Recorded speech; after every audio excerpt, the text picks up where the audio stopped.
On change à nouveau de sujet. Chanel, Versace, Lacroix. On a l'habitude de retrouver les œuvres de ces noms de la haute couture sur les podiums.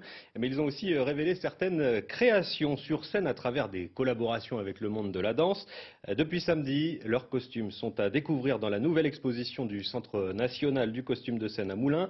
Anne-Claire Huette et Mariette Guinet sont allées faire pour nous quelques essayages. De Coco Chanel et ses costumes en jersey à la célèbre marinière de Jean-Paul Gaultier, le CNCS retrace 100 ans de collaboration entre haute couture et danse. Un pas de deux pas forcément évident.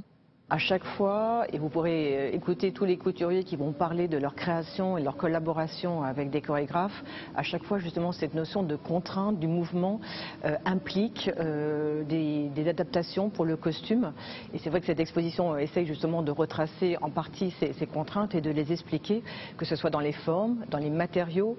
Et très souvent les couturiers doivent justement faire attention que les danseurs ne se blessent pas, fassent attention qu'évidemment les mouvements de la chorégraphie soient possibles, malgré leur imaginaire qui est parfois très extravagant.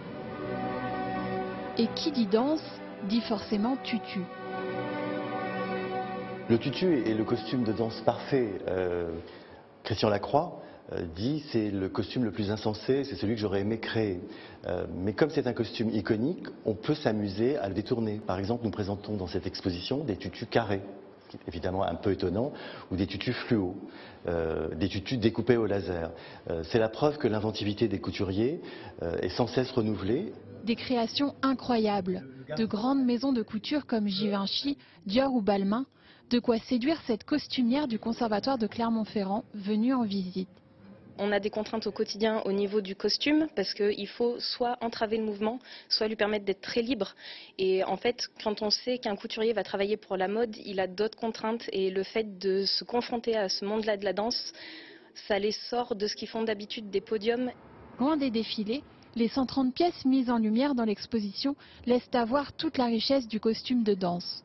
Épuré, brodé ou tout en transparence, les possibilités sont innombrables. Et c'est à voir à Moulins jusqu'au 3 mai 2020. Et puisqu'on est dans l'Allier, notez ce rendez-vous ce soir.